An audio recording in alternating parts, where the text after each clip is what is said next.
które noszą cechy ludobójstwa, bo chyba nikt nie ma wątpliwości, że takim jak program Patriot, takim jak program HIMARS, takim jak program zakupu myśliwców F-35, czy takim jak ostatnio rozpoczęty program zakupów czołgów Abrams dla Polski. Poprosiłem panią wiceprezydent, żeby w miarę możliwości te programy zostały przyspieszone, ponieważ chcemy, żeby nasze wojsko miało to nowoczesne wyposażenie jak najszybciej. Czy jest tego potrzeba? To już chyba każdy widzi. Nie trzeba tego komentować, jaka jest sytuacja. Widzimy te dramatyczne sceny, które dzieją się na Ukrainie codziennie w mediach, zatrważające, przerażające, ale jednocześnie widzimy ogromne bohaterstwo i nieprawdopodobną determinację Ukraińców, przy których stoimy i których będziemy wspierali ze wszystkich naszych sił, zachowując jednocześnie bezpieczeństwo naszych krajów, co dla nas wszystkich jest ogromnie ważne. Jeszcze raz bardzo serdecznie dziękuję pani wiceprezydent za przybycie do Warszawy i za tą demonstrację tego, że stoimy razem i jesteśmy wielką euroatlantycką wspólnotą wolności i bezpieczeństwa. Dziękuję. Uprzejmie proszę o zabranie głosu wiceprezydent Stanów Zjednoczonych Ameryki, panią Kamalę Harris. Thank you, President Duda, and for the warm welcome under unfortunate circumstances, given what is happening in Ukraine, our friend. But I thank you for the warm welcome and for the very constructive and productive conversations we had today as part of our ongoing dialogue and friendship that spans generations. I would like to also speak directly to the Polish people. I have shared with your president that under his leadership and your leadership has been extraordinary. The world has been watching Poland, Mr. President, your leadership and the leadership of the people of your country. And we've witnessed extraordinary acts of generosity and kindness. We have seen through images on the television, looking at images of ordinary people doing extraordinary things in support of the dignity and the well-being of perfect strangers. So I first and foremost want to express the thanks for the people of the United States, to you, Mr. President, on behalf of our President, Joe Biden, and to the people of Poland for what you are doing every day. It really represents the best of who we are. We are here, and I am here in Poland today, as part of an enduring, long-standing friendship and commitment between the United States and Poland based on shared values and priorities. I am here, standing here on the northern flank, on the eastern flank, talking about what we have in terms of the eastern flank and our NATO allies, and what is at stake at this very moment. What is at stake this very moment are some of the guiding principles around the NATO alliance, and in particular, the issue and the importance of defending sovereignty and territorial integrity, in this case of Ukraine. As President Duda has described, we have been witnessing for weeks, and certainly just in the last 24 hours, atrocities of unimaginable proportion. A maternity hospital, a children's hospital, where we have witnessed pregnant women who were there for care, for one reason, being taken out because they required care because of an act of violence, unprovoked, unjustified. I am here in Poland as an expression of the enduring and important relationship between the United States and Poland that again has been long-standing, but in particular on the issue of Ukraine, is unified and is clear. We will do everything together in partnership, in solidarity, to support what is necessary at this very moment in terms of the humanitarian and security needs of Ukraine and the Ukrainian people. Today we discussed, Mr. President, many issues that relate to our special bond also, because I will say as a point of personal privilege, we have a substantial Polish-American community in my hometown of Los Angeles, but throughout the United States, who understands the relationship that we have on many levels, including the diplomatic, but also cultural relationships that span generations. And so through all of that, and in the spirit of those relationships and our shared commitments, our shared commitment to the importance of international norms and rules, you and I discussed today many important topics, in particular as it relates to the eastern flank. And we talked specifically about what we care deeply about in terms of our commitment, the United States commitment to Article 5. I've said it many times. I will say it again. The United States commitment to Article 5 is ironclad. The United States is prepared to defend every inch of NATO territory. The United States takes seriously that an attack against one is an attack against all.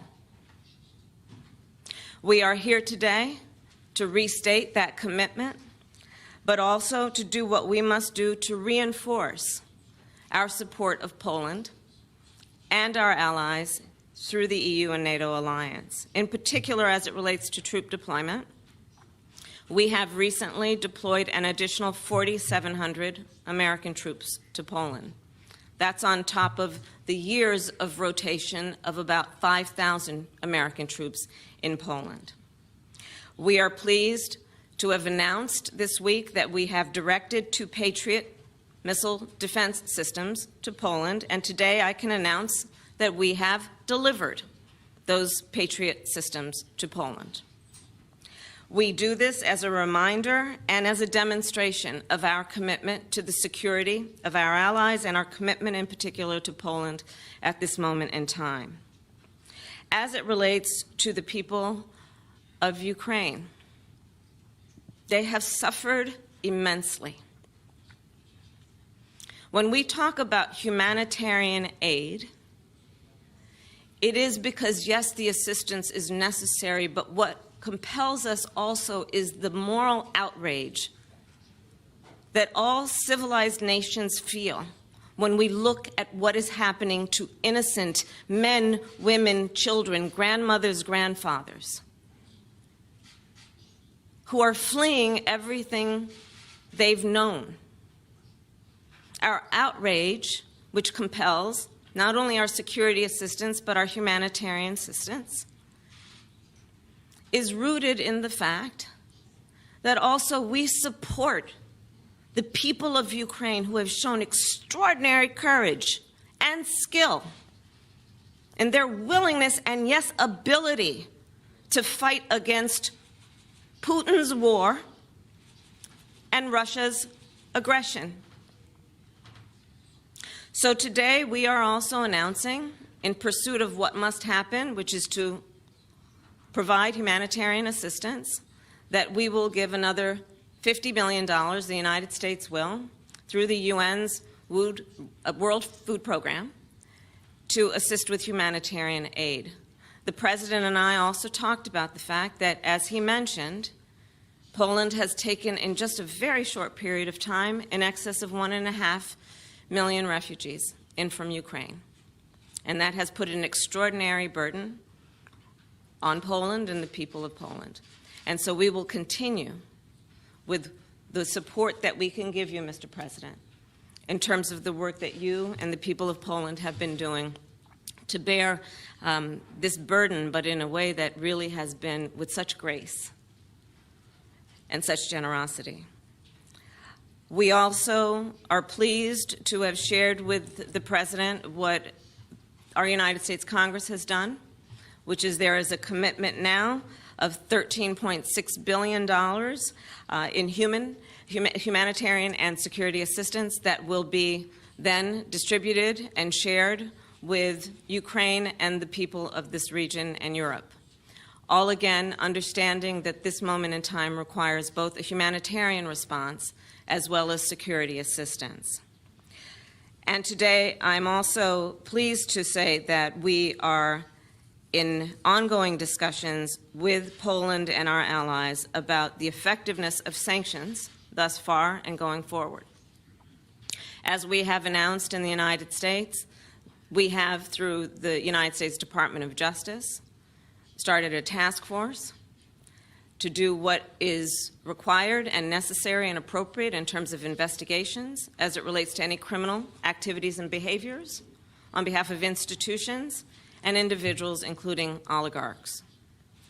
We talked, the President and I, about the effectiveness of the sanctions we've seen thus far in terms of the courage and the bold action that has been taken through the NATO alliance to do what is necessary to send a clear signal that there will be, as we promised, severe cost and consequence for Russia's aggression, to the point that we have now seen a free fall of the ruble, to the point that we have now seen that Russia's credit rating has been rated as junk, and what we know to be real economic consequence to Russia because of Putin's war.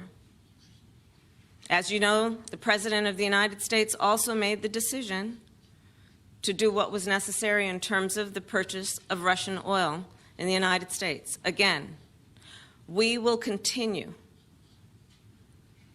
to focus on this issue, keeping in mind that this is a moment that requires severe and swift consequence for Russia's aggression against Ukraine. And I'll close by saying what we say every day for these last weeks, which is we stand with the people of Ukraine, that we admire their courage, and that we are aligned in our support of their sovereignty and territorial integrity. Thank you, Mr. President. Mamy czas na pytania dziennikarskie. Proszę o zadanie pytania panią Jacqueline Skowrońską z TVP. Dzień dobry, Jacqueline Skowrońska, Telewizja Polska. Chciałabym swoje pytanie skierować zarówno do pani wiceprezydent, jak i do pana prezydenta. W jaki sposób to, co wydarzyło się na Ukrainie, ten brutalny atak Rosji, wpłynął na relacje polsko-amerykańskie? Antony Blinken, sekretarz stanu USA, podczas swojej ostatniej wizyty w Polsce mówił o tym, że przyjaźń polsko-amerykańska nie była jeszcze nigdy w historii tak silna jak w tym momencie. Czy zatem przełoży się to na także trwałą obecność wojskową Stanów Zjednoczonych w Polsce? Bardzo dziękuję.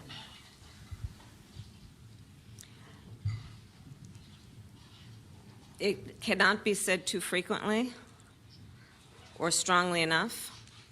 The relationship between the United States and Poland is a deep, enduring, and strong one, and dare I say, has become even stronger when we have been faced as a world with such adversity. I think we all know, even in our personal lives, adversity really, truly can present the real measure of an individual or a relationship.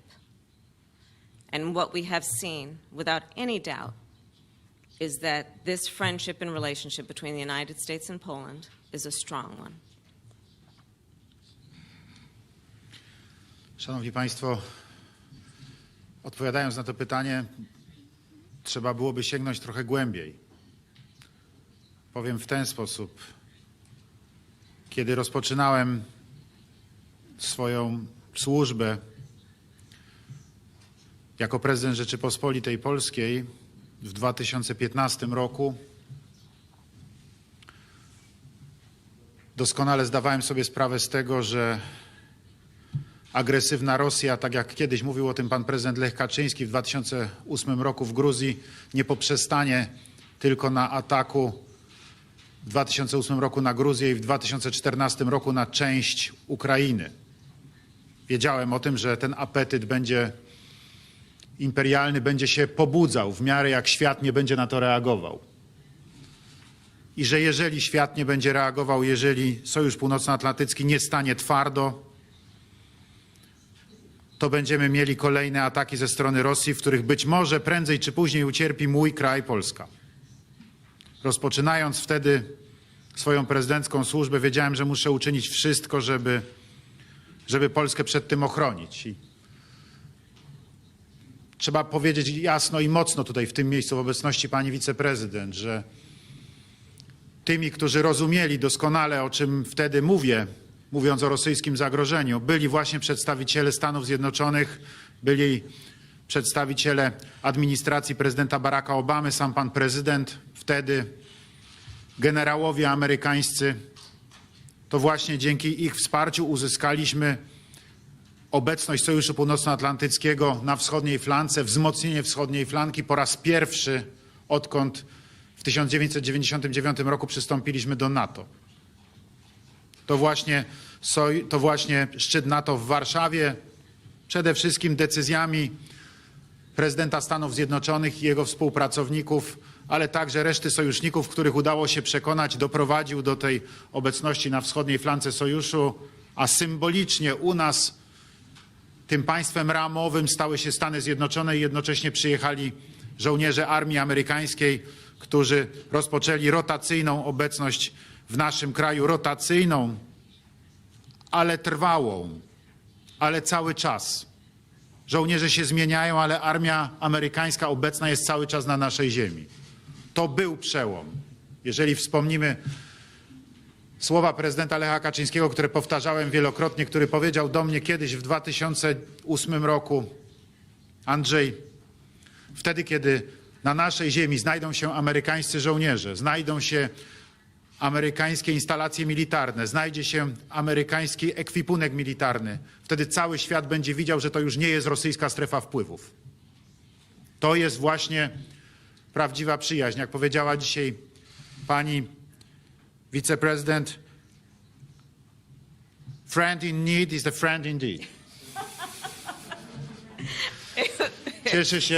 Cieszę się ogromnie z tego, że dzisiaj, kiedy jesteśmy w potrzebie i wtedy, kiedy wschodnia flanka NATO jest w potrzebie, Stany Zjednoczone decyzją pana prezydenta Joe Bidena przysłały dodatkowych żołnierzy i przysyłają i zapowiadają kolejne wzmocnienie obecności amerykańskiej w naszej części Europy i dokładnie także i u nas, bo to jest właśnie zrozumienie istoty wielkiej geopolityki, strategicznych celów, które muszą być przez tą politykę i przez wolny świat osiągnięte i rzeczywiste rozumienie kwestii bezpieczeństwa. Czy przyjaźń polsko-amerykańska jest dzisiaj na przestrzeni tych ostatnich lat silniejsza niż kiedykolwiek? Tak, przyjaźń polsko-amerykańska z całą pewnością na przestrzeni 7 lat mojej prezydentury jest silniejsza niż kiedykolwiek i dzisiejsza obecność tutaj w Warszawie pani wiceprezydent Kamali Harris jest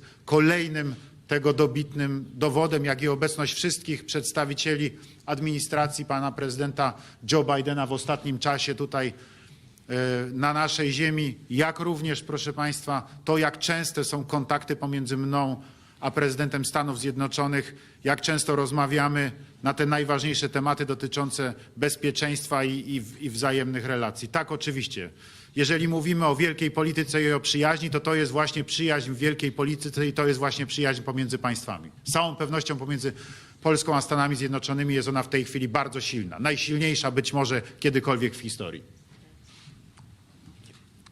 The next question will come from Nandita Bose of Reuters.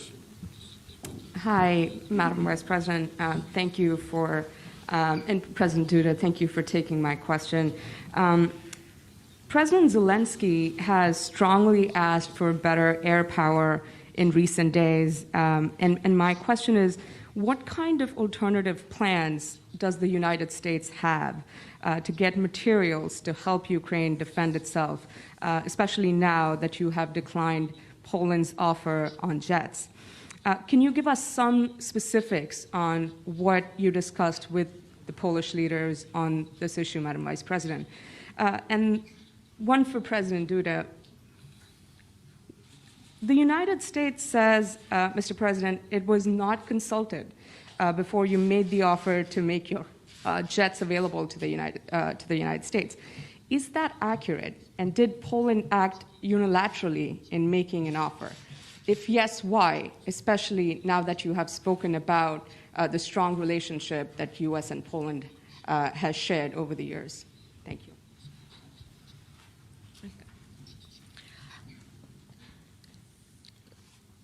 I want to be very clear. The United States and Poland are united in what we have done and are prepared to do to help Ukraine and the people of Ukraine. Full stop. In terms of the work that the United States has done thus far, we have, as you know, given military, humanitarian, and security assistance, and that is an ongoing process. As I mentioned earlier, Congress, the United States Congress, has now made a decision for $13+ billion of United States, of U.S. money to go to Ukraine and our European allies to assist in terms of both their security and humanitarian needs. We have also just this past week given $240 million in security assistance delivered to Ukraine, and that's on top of the $1 billion in just the past year that we have sent to Ukraine. I can tell you that the issue facing the Ukrainian people and our allies in the eastern flank is something that occupies one of our highest priorities in terms of paying attention to the needs, understanding it is a dynamic situation and requires us to be nimble and to be swift. I mentioned being swift in terms of accountability and consequence. We also fully appreciate we must be swift in terms of providing assistance where we can be helpful, and we will continue to do that.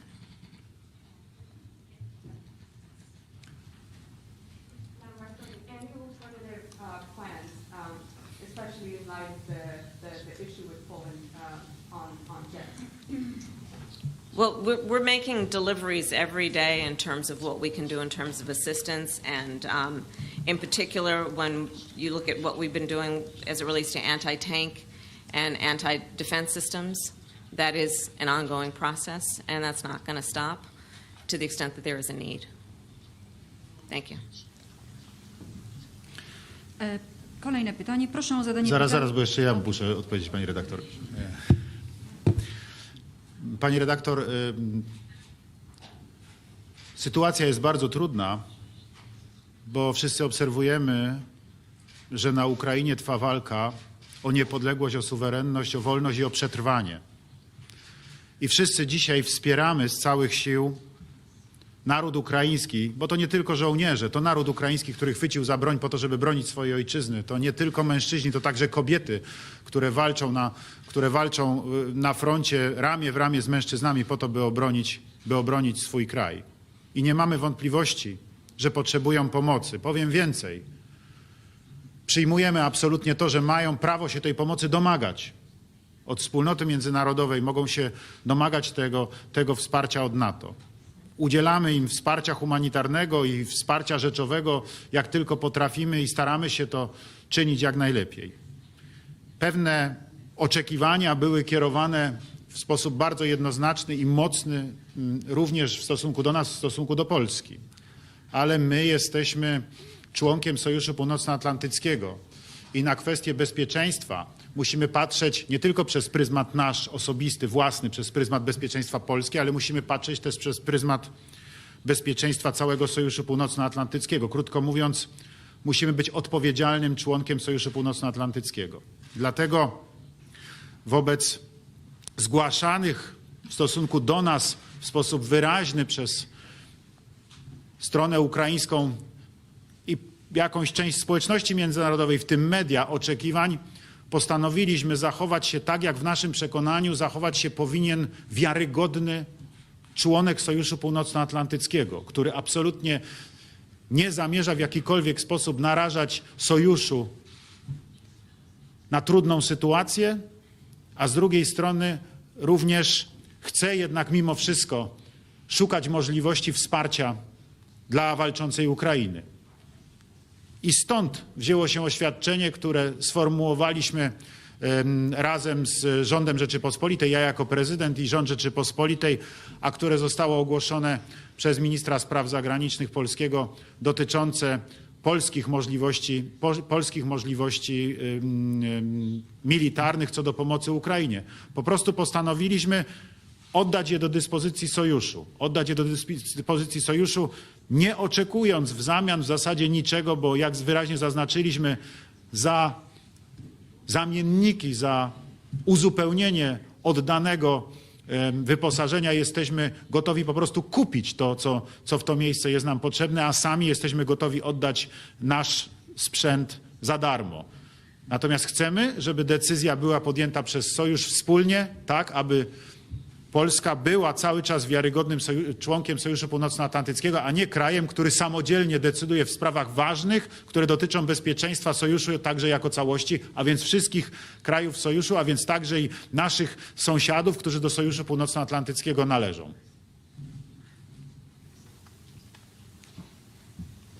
Proszę o zadanie pytania panią Maję Wójcikowską z TVN24. Good afternoon, Maya Wójcikowska, TVN24. Madam Vice President, each day we can see death and unimaginable suffering of the Ukrainian people caused by decisions made by Vladimir Putin. My question is, will the US supporting international investigation into war crimes committed by Russia in Ukraine, and can you see any political future for Putin? I to jest oczywiście też pytanie do pana prezydenta o tę polską stronę i przyszłość również. Okay, I'll go. You go this time, please. Okay. Not at all. We are very clear. The NATO alliance is stronger and Russia is weaker because of what Putin has done. That is very clear to us. And when it comes to crimes and violations of international norms and rules, we are also very clear that any intentional attack on innocent civilians is a violation. The UN has set up a process by which there will be a review and investigations, and we will, of course, participate as appropriate and necessary. But we all watched the television coverage of just yesterday. That's on top of everything else that we know and don't know yet, based on what we've just been able to see. And because we've seen it or not doesn't mean it hasn't happened. But just limited to what we have seen. Pregnant women going for health care, being injured by, I don't know, a missile, a bomb, in an unprovoked, unjustified war, where a powerful country is trying to take over another country, violate its sovereignty, its territorial integrity, for the sake of what? Nothing that is justified or provoked? Absolutely there should be an investigation. And we should all be watching. And I have no question the eyes of the world are on this war and what Russia has done in terms of this aggression and these atrocities. I have no doubt.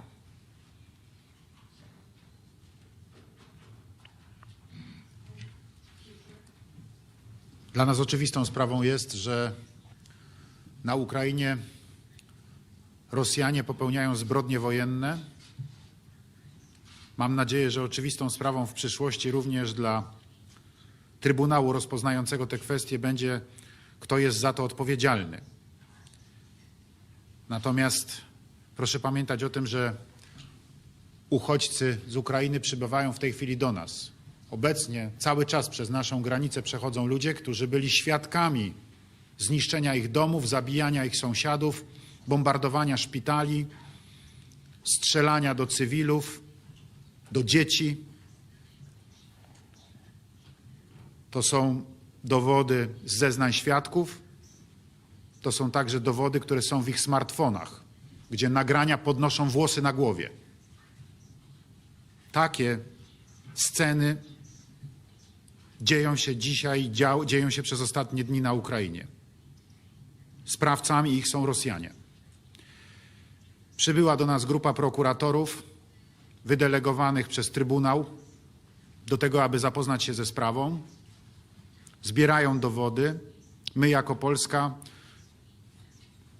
ze wszystkich swoich możliwości staramy się umożliwić im jak najlepsze możliwości pracy i wykonania tego bardzo trudnego zadania. Pamiętajmy, świadkowie są u nas. Bardzo wiele dowodów, choćby w postaci wspomnianych przeze mnie nagrań, jest w tej chwili u nas. To wszystko jest zbierane i ta praca trwa i wierzę w to, że zaowocuje ona bardzo poważnymi aktami oskarżenia i wierzę w to, że doprowadzą one do skazania zbrodniarzy wojennych tej wojny, która ma miejsce dzisiaj na Ukrainie w wyniku bandyckiej rosyjskiej napaści. And the final question will be from Asma Khalid of NPR. Thank you. Thank you, Madam Vice President.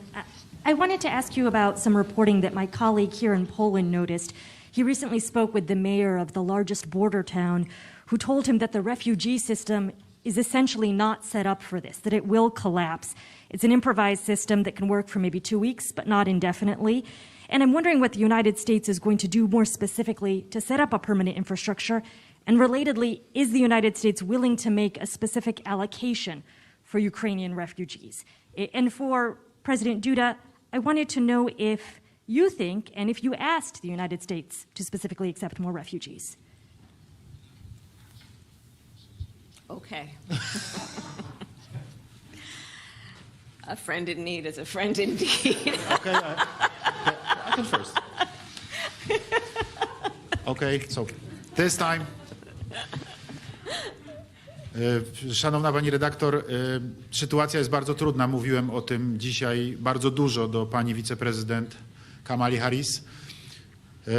To powiedziałem wprost, że dzisiaj mamy kryzys uchodźczy jeszcze cały czas, dlatego że Polska cały czas jest w stanie przyjąć i cały czas jest w stanie znaleźć miejsce zamieszkania dla tych osób, które do nas cały czas przybywają. Ale to jest 1 400 000, prawie 1 500 000 ludzi w ciągu kilkunastu dni. 1 000 000 ludzi przybyło do nas w 10 dni. No, nigdy nie mieliśmy w historii takiej sytuacji. Więc jest to dla nas coś zupełnie nowego. Mierzymy się z tym ogromnym wyzwaniem, mierzy się całe nasze społeczeństwo. Dziękowałem już tutaj Polakom za to, że tak wspaniale, jak do tej pory umieją się w tej trudnej ogromnie sytuacji zachować i wykazują tyle serca, ale zdajemy sobie sprawę z tego, że to nabrzmiewa i że to jest wzrastający problem, z którym musimy dać radę, a nie mamy doświadczenia. W związku z powyższym wczoraj przeprowadziłem długą rozmowę z panem Antonio Guterresem, sekretarzem generalnym Organizacji Narodów Zjednoczonych, któremu sygnalizowałem ten problem, na bieżąco mu opisywałem, jak on wygląda, na bieżąco mu opisywałem, jak polskie społeczeństwo i polskie władze radzą sobie jak do tej pory z tym problemem, ale jednocześnie powiedziałem mu, że jeżeli nie otrzymamy pomocy międzynarodowej, to przy dalszym takim napływie uchodźców do Polski skończy się to po prostu katastrofą uchodźczą.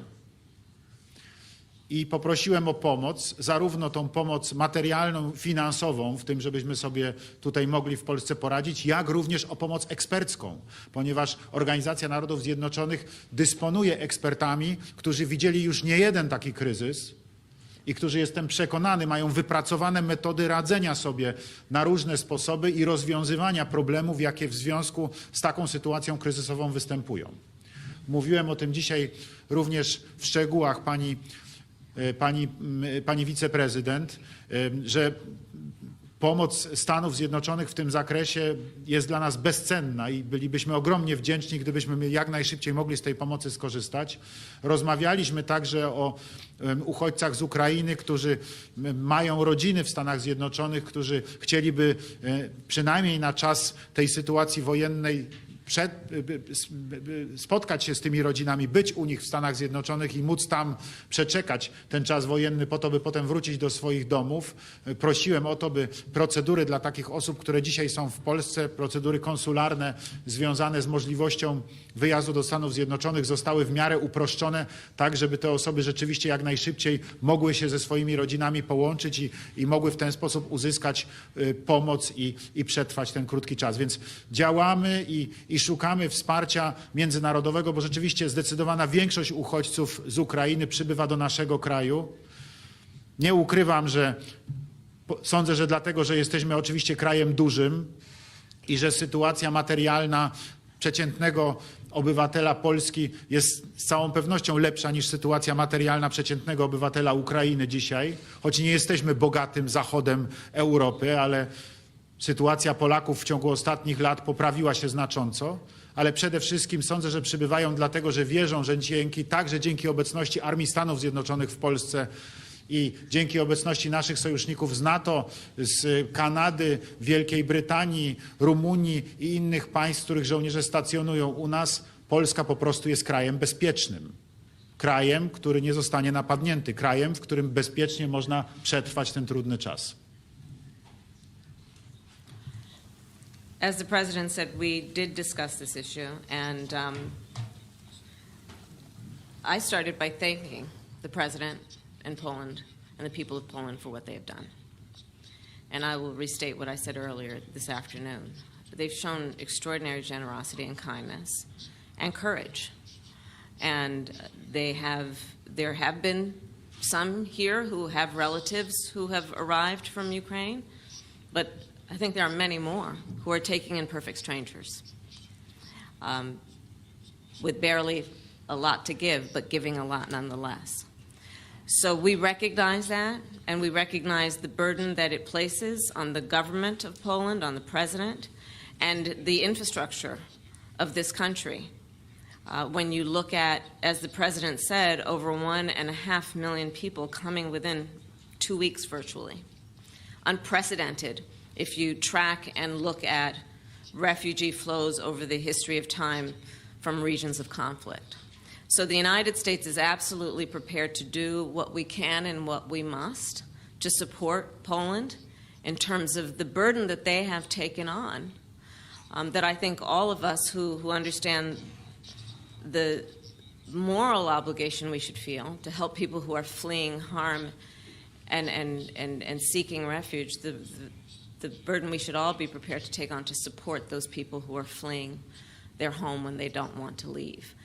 In terms of what we are doing in the United States, we will then take this in terms of what we can do to support and look at those Ukrainians who want to come to the United States. What we are seeing thus far is large parts of that population who are fleeing Ukraine who desire to stay in Europe.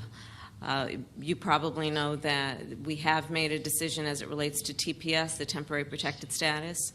So for Ukrainians that are in the United States whose visa may expire or has expired, if they were in the United States before, I believe it's March, I don't have the exact date, they will be able to stay. They won't be required to leave even though their visa has expired, because of course we would not send them back to what is a war zone.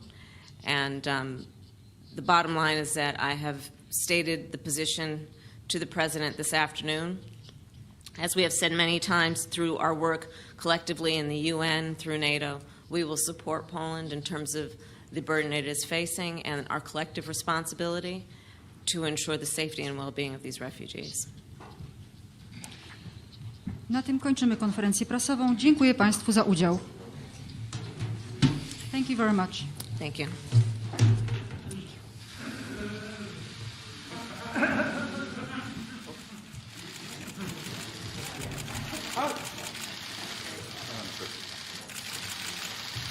Thank you. Dziękuję bardzo.